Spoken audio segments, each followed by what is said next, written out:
Hello student. कल जो हमने एग्ज़ाम कंडक्ट की थी उसमें हमने 7 क्वेश्चंस के बारे में एग्ज़ाम लिया था। एग्ज़ाम एंड होने के बाद बहुत सारे स्टूडेंट्स से बहुत सारे क्वेरीज थे। जो क्वेश्चन फ्रेम किए गए थे वो बहुत डिफ़िकल्ट थे। The questions are very tough. हमें कुछ समझ में नहीं आ रहा था। 45 मिनट्स का टाइम दिया था। टाइम कंस्ट्रेंट था। बहुत सारी चीज़ों को कल स्टूडेंट ने एड्रेस किया। तो उन्हीं क्वेश्चंस पर आज थोड़ी सी बातचीत मैं आपके साथ करना चाहता हूँ। देखिए, एग्जामिनेशन में आप कभी भी एग्ज़ाम हॉल में होगे, बहुत सारे चीज़ें ऐसी होगी कि आपको कुछ पता भी नहीं चलेगा कि ये हमने कभी पढ़ा है या नहीं पढ़ा है। लेकिन ऐसा नहीं होता है। मैं आपको एक शॉर्ट एग्जांपल दे देता हूँ, एक स्टोरी बताता हूँ। आप सबको क्रिकेट खेलना तो पसंद होगा, ठीक है। तो क्रिकेट खेलते वक्त हम बैटिंग कर रहे होते हैं और हमारे सामने से एक बॉलर होता है, वो बॉलिंग करते होता है। तो वो बॉलर क्या करता है हमारे साथ, उसकी जो भी स्किल्स होगी उस स्किल्स के साथ वो पूरी तरह से बॉलिंग करने का प्रयास करेगा। और हमें क्या करना होता है कि हमें उस बॉल को खेलना होता है। उसके साथ हमें 4, 6, 2 रन्स, 3 रन, 1 रन या फिर विकेट, ये चॉइस हमारी होती है। जब भी बॉल हमारे एरिया में आता है, जिस हमारा स्ट्रॉन्ग एरिया होता है हमारा, उस एरिया में आता है तो हम क्या करते हैं, सीधा 6 लगा देते हैं। अब महेंद्र सिंह धोनी को देख लो, सबसे ज़्यादा यॉर्कर बॉल्स उसने अगर डिफेंस किए हुए हैं तो मोस्ट ऑफ द टाइम उसने उस पर 6 ही लगाया है।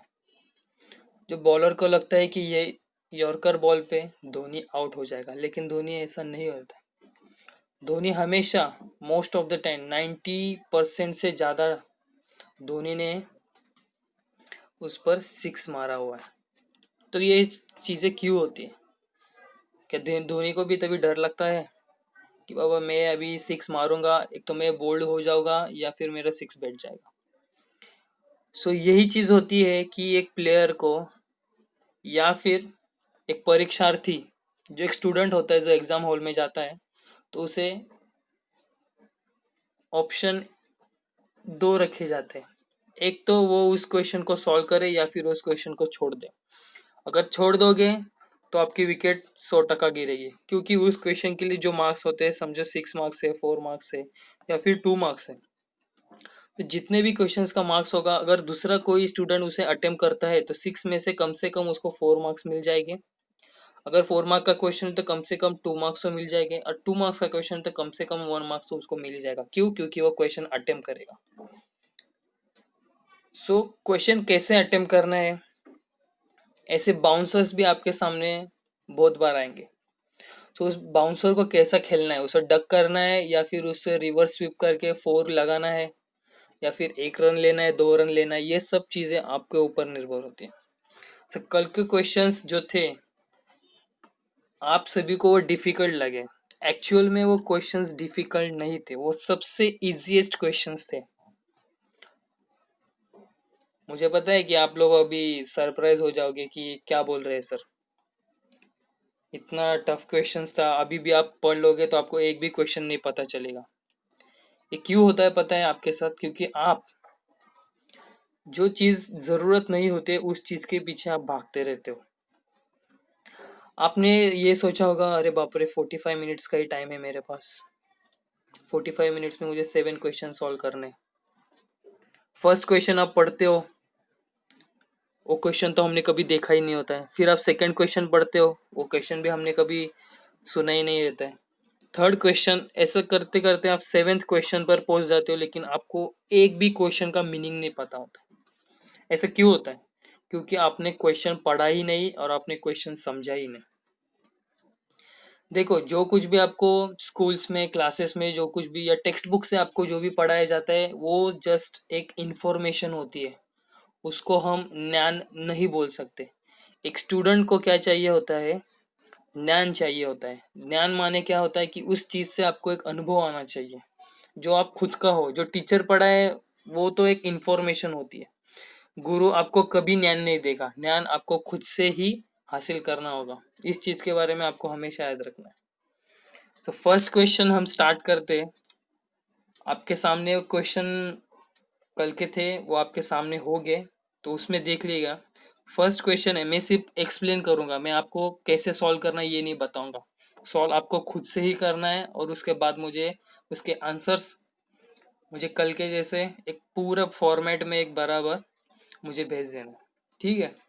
फर्स्ट क्वेश्चन था, फर्स्ट क्वेश्चन पढ़ेंगे, उसमें क्या बताया था, if point A has x coordinate is B and point B has y coordinate is A. Find the distance between A and B. हमेशा याद रखना कि कभी भी क्वेश्चंस आपके सामने आ जाए जो आपको फैमिलियर नहीं हो। क्यों फैमिलियर क्यों नहीं होता है? क्योंकि हमने उस चीज़ के बारे में कभी सोचा ही नहीं होता है। सो ऐसे वक्त में कभी घबरा जाने की कोई ज़रूरत नहीं। फर्स्ट ऑफ ऑल जो क्वेश्चन होता है उसको ठीक से पढ़िए, उसमें क्या गिवन दिया हुआ है और क्या उसने क्वेश्चन पूछा है, उस चीज़ के बारे में आपको, इन दोनों चीज़ों के बारे में आपको खुद का एनालिसिस करना होगा। ठीक है, तो हम क्वेश्चन फिर एक बार पढ़ते हैं। इफ पॉइंट ए, देखो उन्होंने क्या कहा है, एक एक स्टेप बाय स्टेप निकलना है। If point A has x coordinate, ठीक है, पॉइंट ए पॉइंट है, ठीक है, ये एक पॉइंट है जो है ए पॉइंट। ठीक है, थोड़ा हम जूम कर लेते हैं। उन्होंने क्या बोला है कि एक पॉइंट है ए,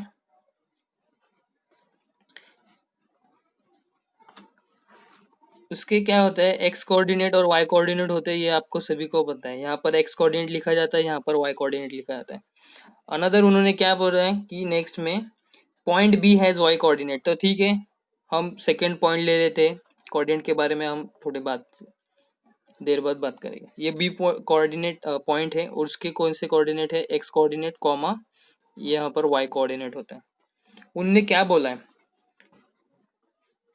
ए has x coordinate it is B. A का एक्स कोऑर्डिनेट क्या है, बी है, तो यहाँ पर हम एक्स की जगह पर बी लिखेंगे। नेक्स्ट उन्होंने क्या बताया, and point B has y coordinate is A. मतलब क्या, जो पॉइंट बी है उस पॉइंट बी का वाई कोऑर्डिनेट जो है वो है ए। और अब आगे उन्होंने बताया find the distance between point A and B. तो ये जो डिस्टेंस है पॉइंट ए और पॉइंट बी के बीच का, वो आपको डिस्टेंस ढूंढना है। सो आप सोचते रहोगे कि हमें तो पूरे कोऑर्डिनेट्स नहीं दिए गए हैं पॉइंट ए में भी और पॉइंट बी में भी। कैपिटल ए देखो, हाँ, कैपिटल बी। देखो क्वेश्चंस ऐसे फ्रेम किए गए थे आपको थोड़ा सा कंफ्यूज करें, लेकिन आपने थोड़ा सा ध्यान देकर अगर क्वेश्चंस को पढ़ा और उसे थोड़ा सा समझने का अगर पहले से प्रयास किए ना, तो आपको क्वेश्चन सॉल्व हो जाएगा। सो यहाँ पर उन्होंने पॉइंट, हमने क्या किया था कि पॉइंट ए और पॉइंट बी आपको दिया था, ठीक है, और उसके कोऑर्डिनेट्स दिए थे।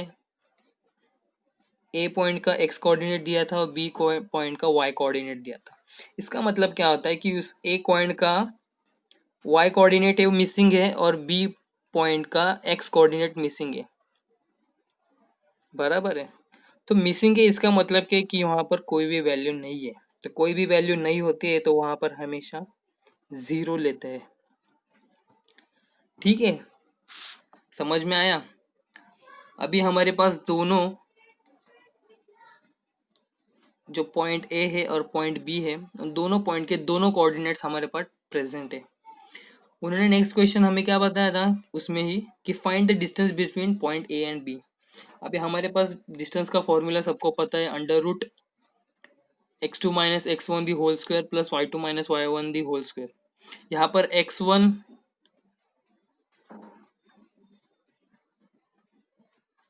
y1 है, x2 y2 है, बराबर, और हमारे पास फॉर्मूला भी है। अभी ये वैल्यूज उसमें पुट कर दो और आंसर मुझे भेज देना। ये हो गया फर्स्ट क्वेश्चन। नहीं समझ में आ रहा है तो थोड़ा सा क्या बोलते हैं, फिर से एक बार इस वीडियो को 2-3 बार आप देख लेना, ठीक है। सो हम क्वेश्चन नंबर 2 की तरफ बढ़ते हैं। क्वेश्चन नंबर 2 क्या है, पढ़िए।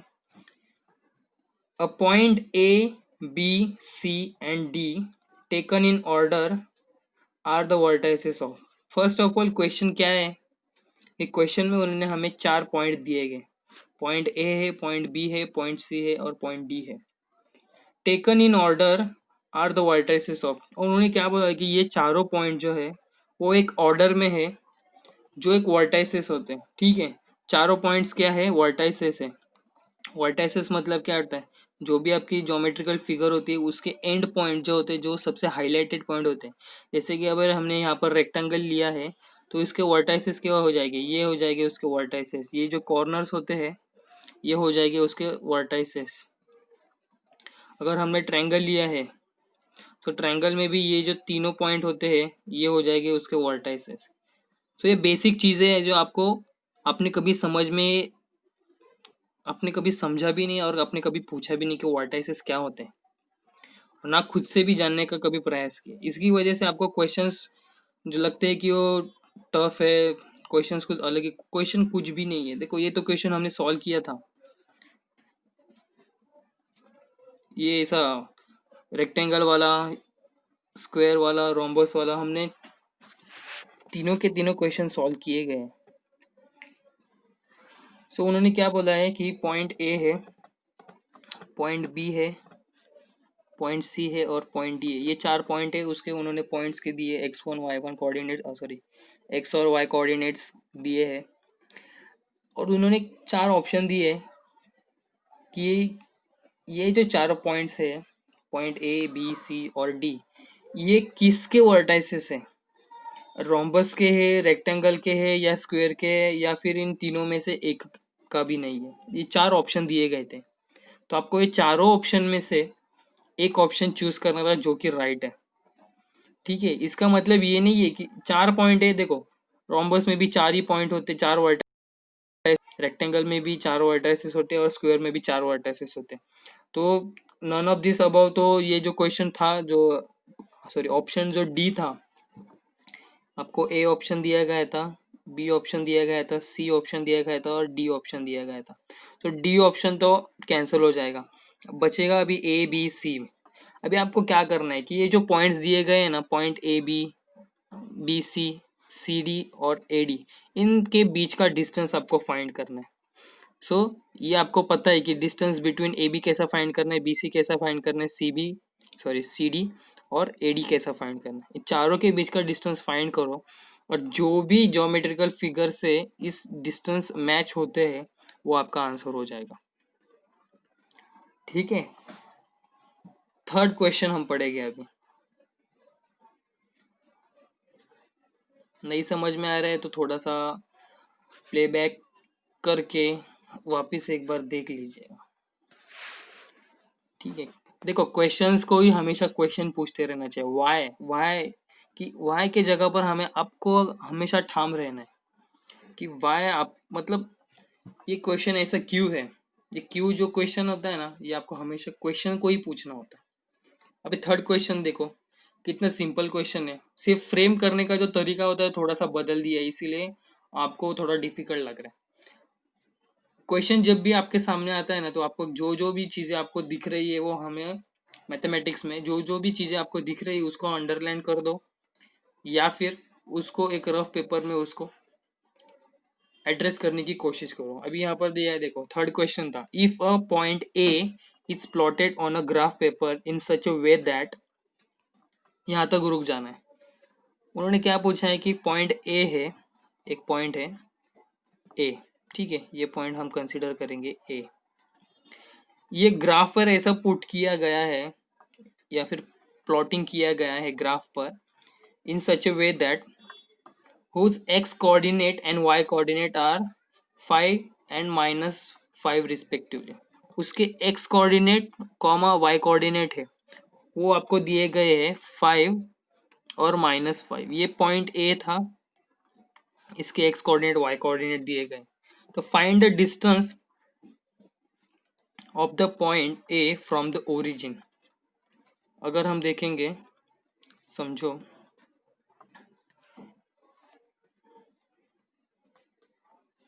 ये ग्राफ है, ठीक है। ये एक्स कोऑर्डिनेट हो गया और ये वाई, सॉरी एक्स एक्सिस हो गया और वाई एक्सिस हो गया। उन्होंने हमें क्या दिया है, पॉइंट ए दिया है -5, ठीक है। अब एक्स एक्सिस पर 5 कहाँ पर आता है, ये 1 2 3 4 5, ठीक है। +5 है इसलिए राइट हैंड साइड में देखना है तो 5 आता है यहाँ पर, और -5 जो वाई एक्सिस पर है वो कहाँ पर आता है, देखो वाई एक्सिस पे ऊपर की तरफ सब पॉजिटिव वैल्यूज होते हैं और नीचे की तरफ सब नेगेटिव वैल्यू होते हैं। तो यहाँ पर होगा 1, मतलब -1 -2 -3 -4 एंड -5। सो यहाँ पर -5 आ जाएगा। तो हम इसको ऐसे प्लॉट करेंगे तो हमारा जो ए पॉइंट है वो ग्राफ पर कुछ इस तरह इस जगह पर आ जाएगा, जिसको हम पॉइंट 5, -5, ठीक है। अभी उन्होंने क्या पूछा है कि नेक्स्ट उन्होंने क्वेश्चन पूछा है, देखो यहाँ पर तो हम हमारा यहाँ तक जो था ये 5 है, यहाँ तक हमें सब उन्होंने गिवन दिया गया है। आगे उन्होंने क्वेश्चन पूछा है find the distance of point A from origin. अभी ओरिजिन कहाँ पर होता है, मैंने 1000 बार आपको बोला है कि ओरिजिन जहां से एक्स एक्सिस और वाई एक्सिस इंटरसेक्ट होते हैं, जहां से जीरो होता है वहां से शुरू होता है ओरिजिन। सो आपको एक क्वेश्चन बताया कि उन्होंने ये जो डिस्टेंस है, ये डिस्टेंस आपको फाइंड करना है। कितना सिंपल है। अब ओरिजिन है यहाँ पर, इसका मतलब इसके एक्स कोऑर्डिनेट 0,0 होते हैं,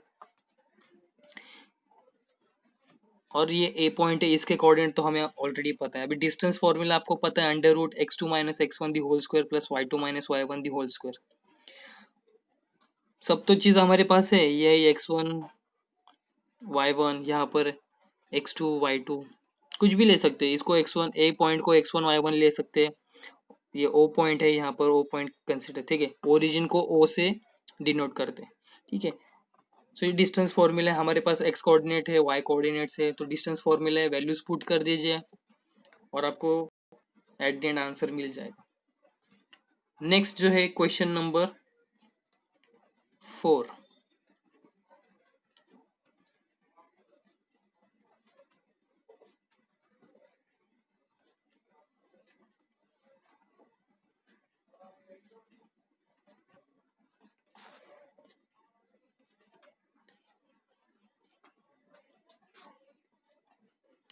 क्वेश्चन नंबर 4 क्या दिया गया है, देखो सबसे इजिएस्ट क्वेश्चन था, कुछ भी नहीं था इस क्वेश्चन में। अगर आपको ग्राफ, मैंने 1000 बार बोला था आपको, देखो ये आप में ग्राफ प्लॉट करो, ग्राफ से आपको है ना कम से कम आपको 7 to 8 मार्क्स आपको ग्राफ से मिल जाएंगे, फोकट में मिल जाएंगे, फोकट में। जिसको कुछ भी नहीं आता है ना मैथमेटिक्स का, कि जिसको लग रहा है कि भाई मैं पास भी नहीं हो पाऊंगा, उसने वो ग्राफ का जो है ना पूरा कंसेप्ट उसका क्लियर होना चाहिए। ग्राफ के कंसेप्ट पर आपको पूरा मतलब 101% आपको मार्क्स मिल जाएगा। 7 to 8 मार्क्स जो है वो आपको 100% ग्राफ के बेसिक्स पर आपको पता चल जाएगा। देखो क्वेश्चन 4 क्या था, P is a point on y-axis at a distance of a 4 unit from x-axis laying below x-axis. The coordinate of A R, sorry P। उन्होंने क्या किया, देखो क्वेश्चन को ना हमेशा डिवाइड करो और क्वेश्चन को क्वेश्चन पूछो। पहले उन्होंने क्या बताया कि P is a point on y axis. देखो इतना तो पता चल रहा है कि P एक पॉइंट है वाई एक्सिस पर है, तो हम क्या करेंगे, सबसे पहले एक्स एक्सिस और वाई एक्सिस ड्रॉ कर लेंगे। यहाँ पर एक्स एक्सिस लिखेंगे, यहाँ पर वाई एक्सिस लिख देंगे। अभी उन्होंने क्या बोला है कि P is a point on y axis, तो हमको अभी जो वाई एक्सिस है उसकी तरफ ध्यान देना है, ठीक है। आगे पढ़ेंगे at a distance of 4 unit, ठीक है। तो यहाँ पर उन्होंने क्या बोला कि 4 यूनिट्स का डिस्टेंस है। सो वाई एक्सिस पर 4 यूनिट, देखो यहाँ पर फर्स्ट सेकेंड थर्ड और फोर्थ, ये 4 नंबर होता है, ये 4 यूनिट होता है, ठीक है। मतलब 4 नंबर आपको दिया गया है। और दूसरा 4 यूनिट कहाँ पर होगा, यहाँ पर नीचे भी होगा, फर्स्ट सेकेंड थर्ड और फोर्थ। यहाँ पर भी 4 होगा, लेकिन ये 4 होगा माइनस में और ये 4 होगा प्लस में। तो इतना तो चीज़ हमको पता चल गया। नेक्स्ट उन्होंने क्या बोला है, laying below the x axis, x axis के बिलो, ये जो है ये हमारा एक्स एक्सिस के इसके बिलो, और इसके अप साइड बोला तो अपवर्ड साइड में, और बिलो मतलब नीचे, तो नीचे के तरफ एक्स एक्सिस के नीचे 4 यूनिट बताया गया है, और वहां पर है पी पॉइंट है, तो आपको इस पी पॉइंट के कोऑर्डिनेट फाइंड करने। सो अगर यहाँ पर -4 आता है,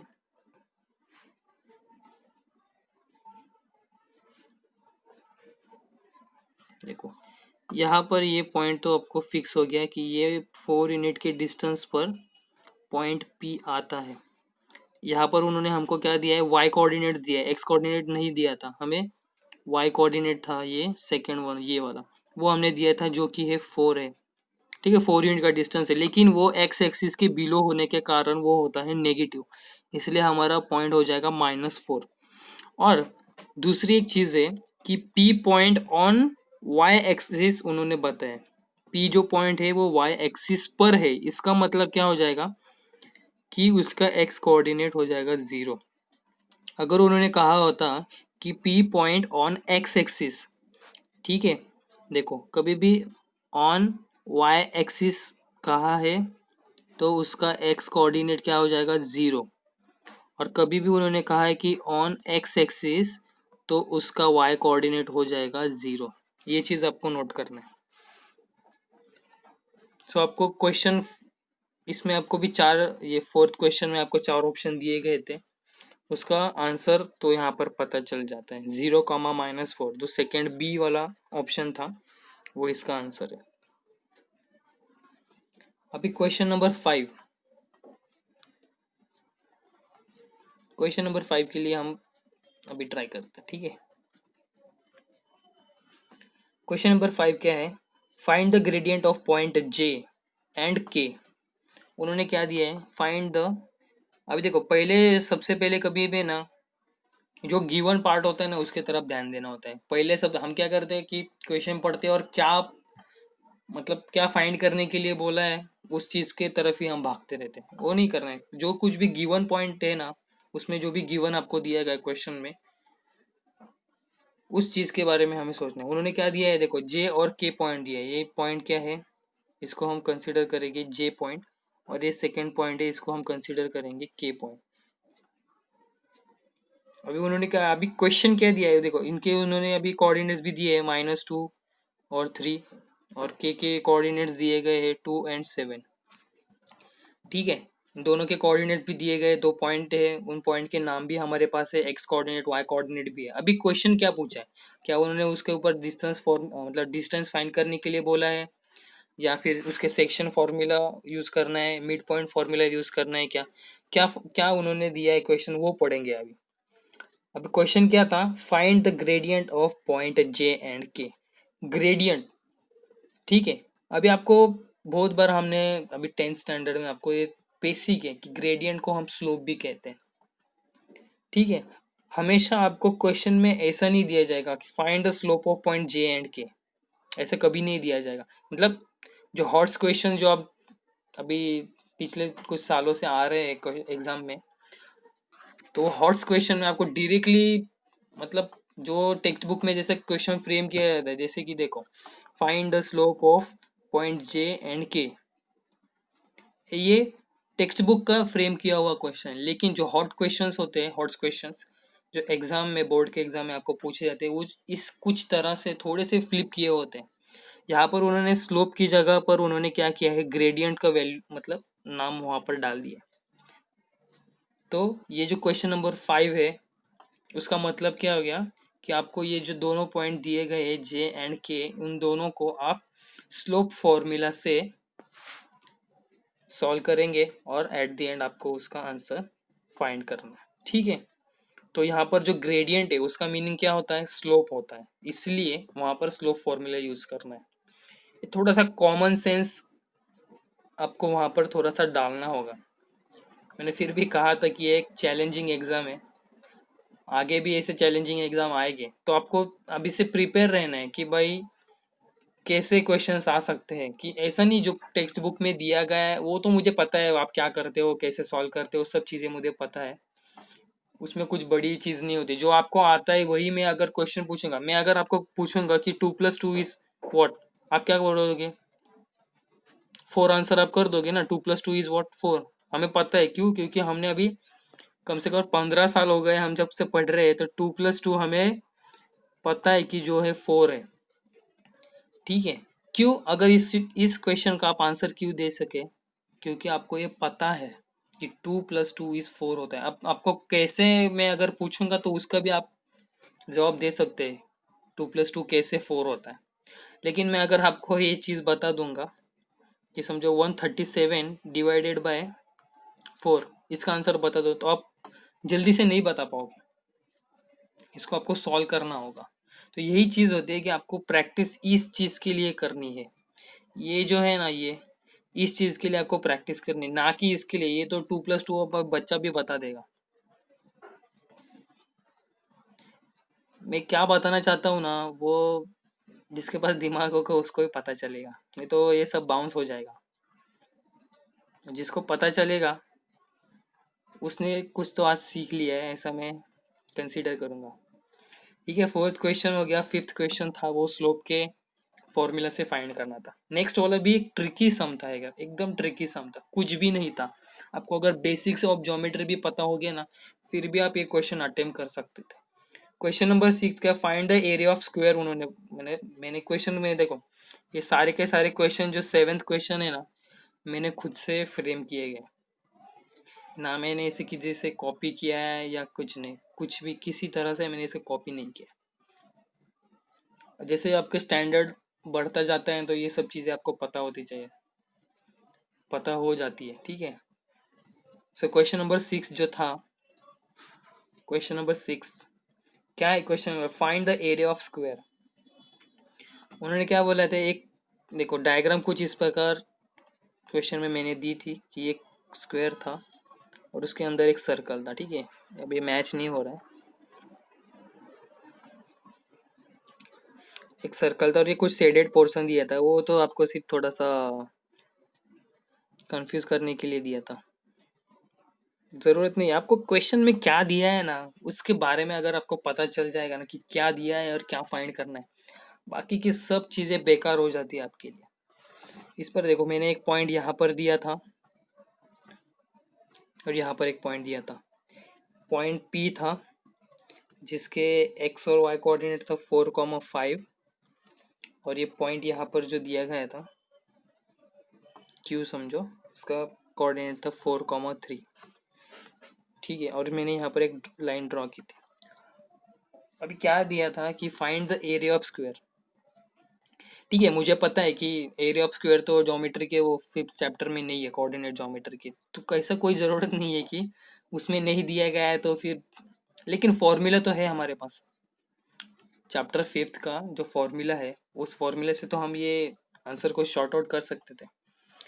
ठीक है, उन्होंने देखो क्वेश्चन में क्या दिया था कि ये स्क्वायर दिया है और एक सर्कल दिया है और 2 पॉइंट दिए हैं, और बीच में जो है वो आपको डायमीटर दिया गया है। ठीक है, ये जो लाइन ड्रॉ की गई है ना, ये है डायमीटर ऑफ दैट सर्कल।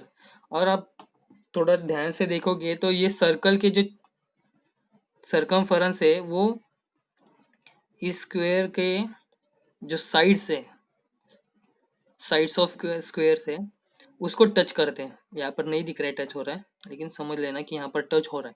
तो इसका मतलब क्या हो गया कि जो डायमीटर ऑफ, ये डायमीटर ऑफ सर्कल है, वो इसको अगर हम यहाँ पर इसको अगर हम यहाँ शिफ्ट कर देंगे तो जो डायमीटर है ऑफ सर्कल वही इस स्क्वायर की एक साइड है।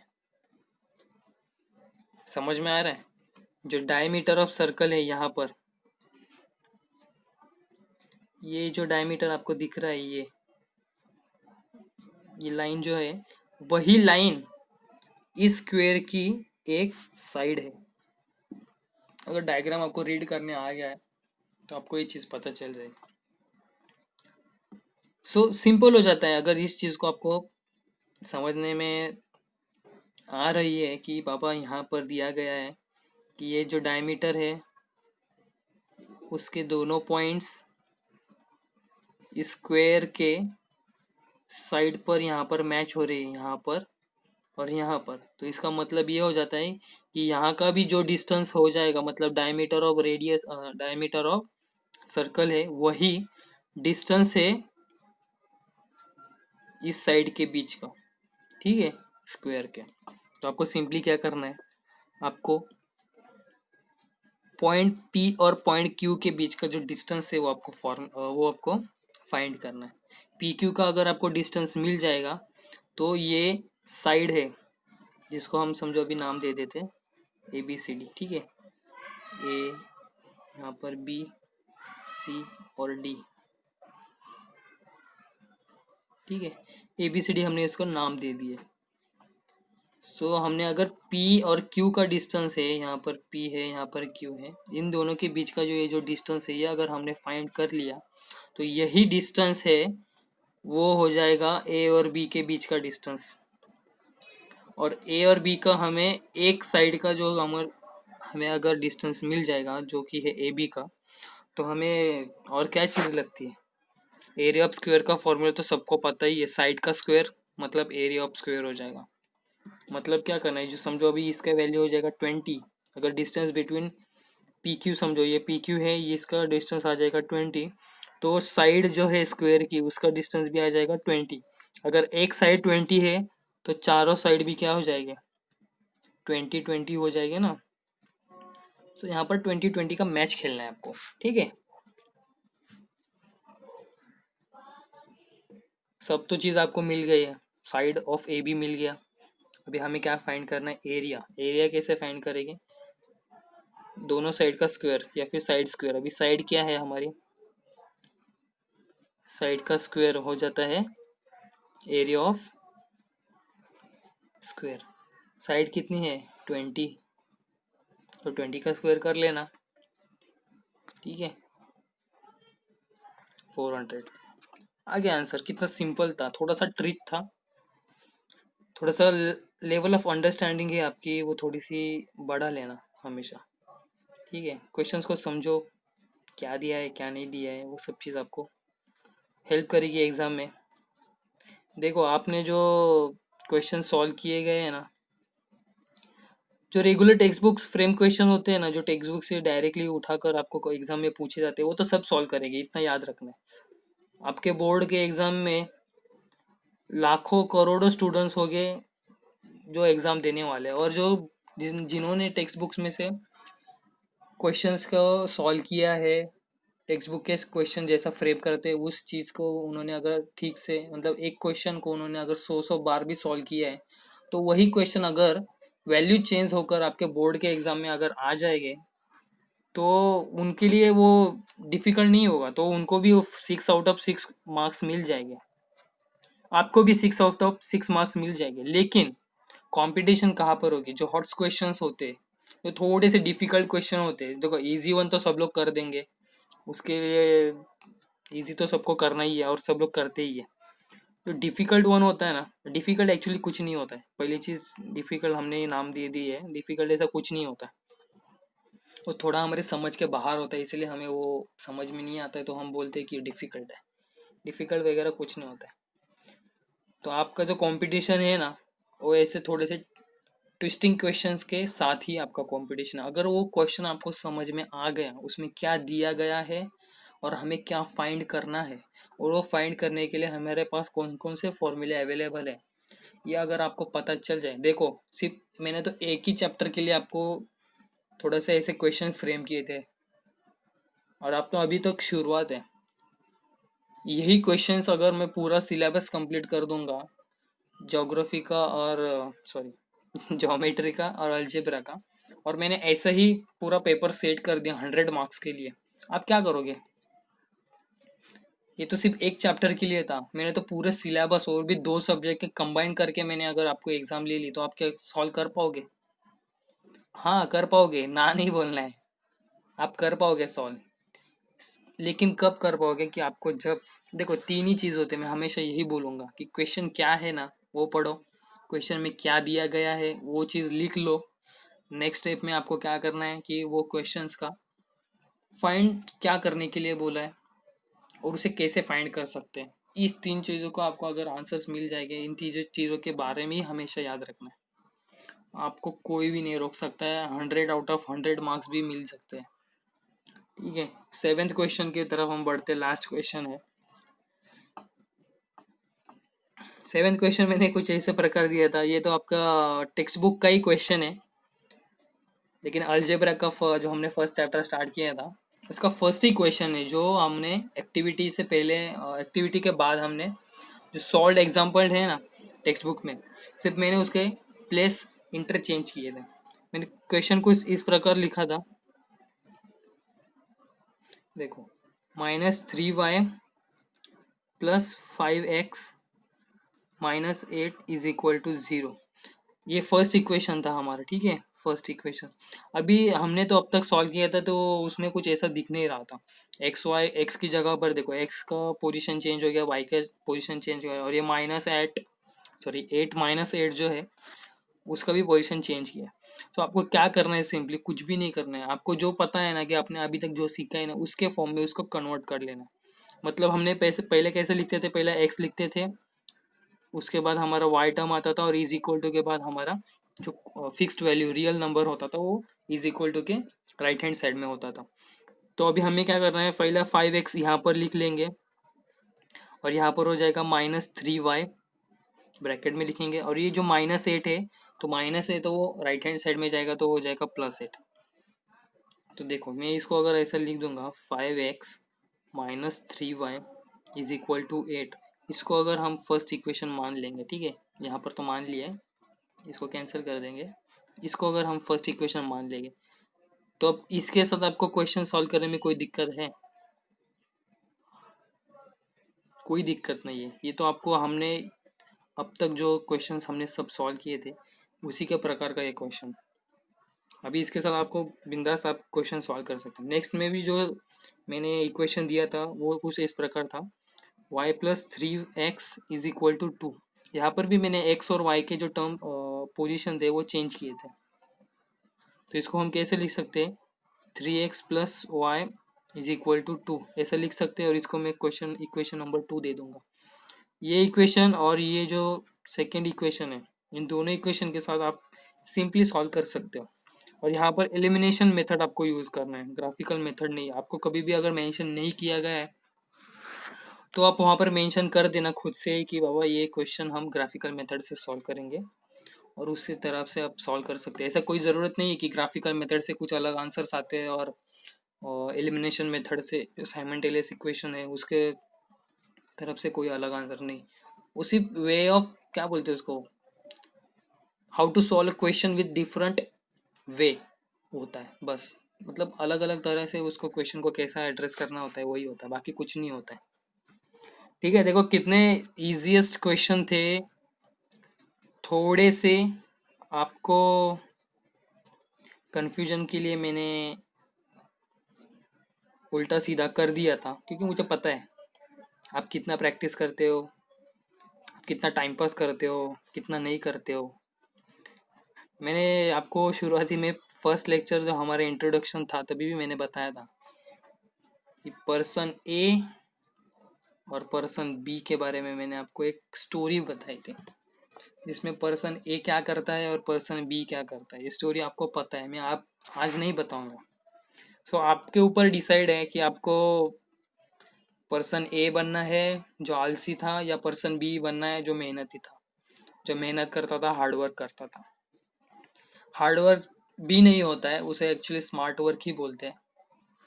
लेकिन कैसा होता है कि हमारे से कुछ नहीं हो पाता है तो हम उसको डिफ़िकल्ट में डाल, मतलब डिफ़िकल्टी लेवल में डाल दे कि भाई ये हार्ड है, ये टफ है, ये हमसे नहीं हो पा रहा है। तुमसे नहीं हो पा रहा है इसका मतलब ये नहीं ना कि दुनिया में किसी से नहीं हो पाएगा।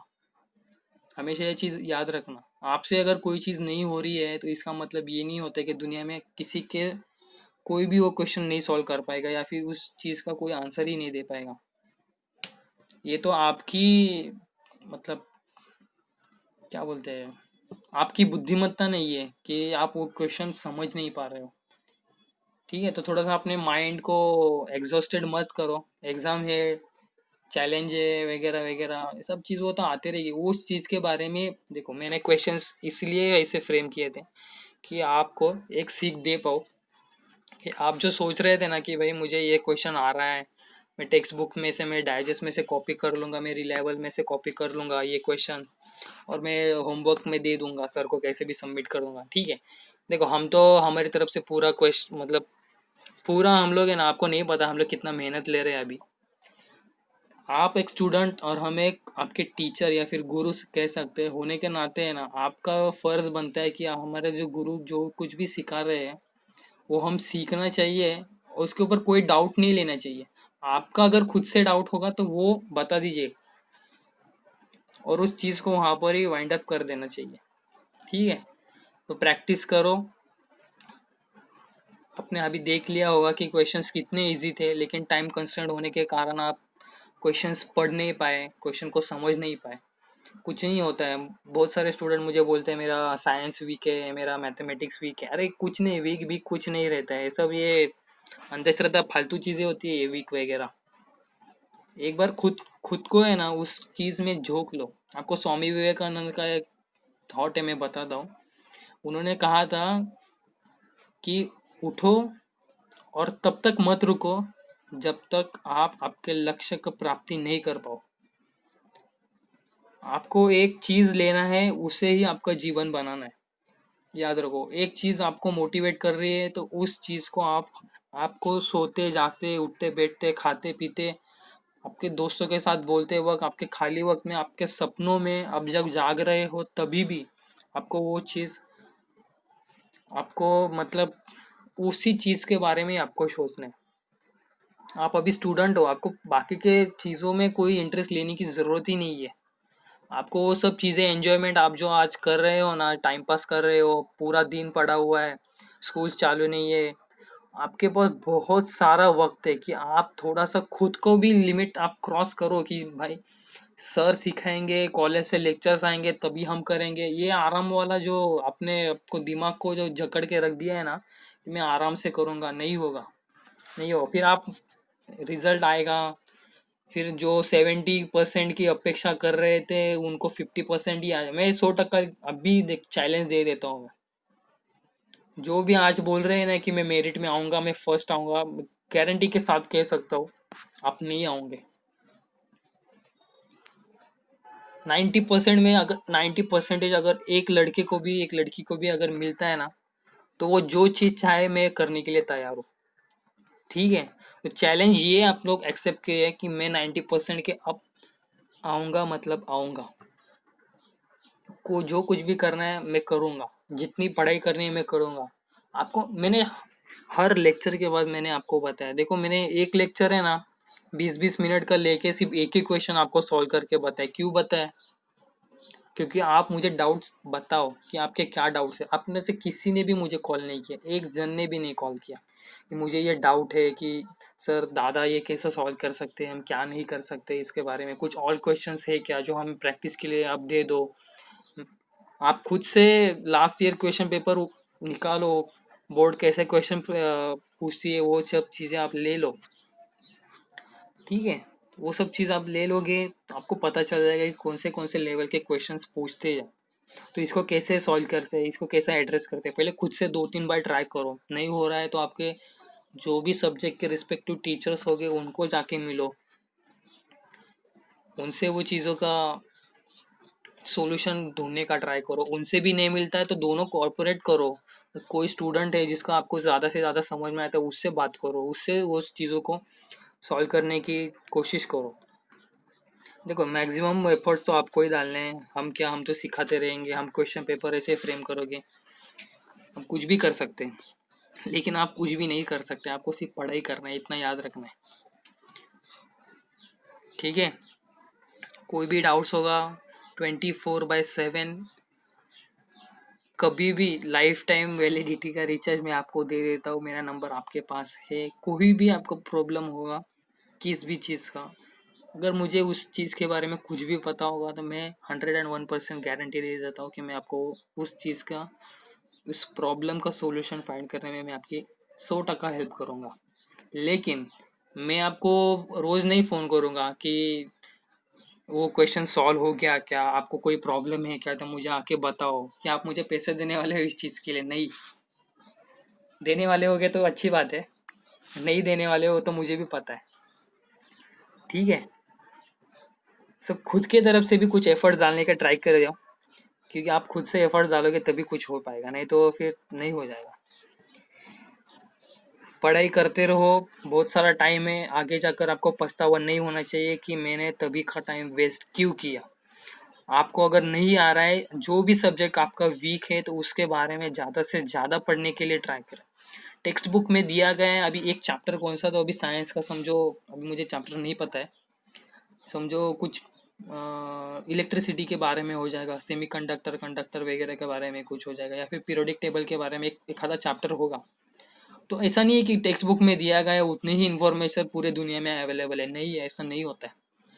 आपके पास अभी यूट्यूब वगैरह अवेलेबल है, गूगल अवेलेबल है, आपको हर एक लैंग्वेज में इंफॉर्मेशन अवेलेबल है। सिर्फ आपको उसकी तरफ जाना है और उसे ग्रास्प करना है, उसके पॉइंट्स निकालो, वो लिख लो, वो पॉइंट्स आप एक नोटबुक बनाओ, या फिर जो भी आप रेगुलर नोटबुक यूज़ करते हो उसमें उसको स्टिक कर दो, स्टेपल कर दो, या फिर आपके टेक्स्ट बुक में ही उसको एक छोटा सा नोट करके वहाँ पर चिपका दो। और कोई ऐसा शो ऑफ करने की ज़रूरत नहीं, देखो मैंने इतने नोट्स बनाए, मैंने इतना स्टिक मतलब नोट स्टिक किया है वगैरह वगैरह। और कोई पूछेगा, देखो आपको ऐसा रहना रहना चाहिए कि आपको शो ऑफ नहीं करना है। अगर आपको किसी ने गलती से भी पूछ लिया ये क्या है फालतूगिरी, तुमने क्या करके रख दी है, ये सब सगड़ा मतलब ये सब कुछ आपने स्टिक विक करके लिखा है, यहाँ पर कुछ लिखा है, वहाँ पर लिख कुछ ले, आपको अगर वो कुछ बोलते हैं ना, तो आपको उसको रिप्लाई करने की ज़रूरत नहीं होनी चाहिए। इस चीज़ के बारे में आपको याद रखो हमेशा ये चीज़। कि अगर कोई मुझे बोलता है कि ये क्या करके रखा है, पूरा बुक तुमने रंगी बेरंगी कर दिया है, पूरा कलरफुल कर दिया है पूरा बुक, क्या समझ में आ रहा है तुमको? नहीं, वो जो कुछ भी किया है वो सिर्फ आपको पता है कि आपने ये चीज़ ये चारों चीज़ें आपने क्यों किए गए। ठीक है, तो उनको ऐसे लोगों के मुंह भी नहीं लगना कभी। पढ़ाई करो, एंजॉय करो, एंजॉय क्या करना है वो भी याद रखो हमेशा। ठीक है, सो आज के लिए इतना ही। दिस इज अक्षित और राज साइनिंग ऑफ। Thank you.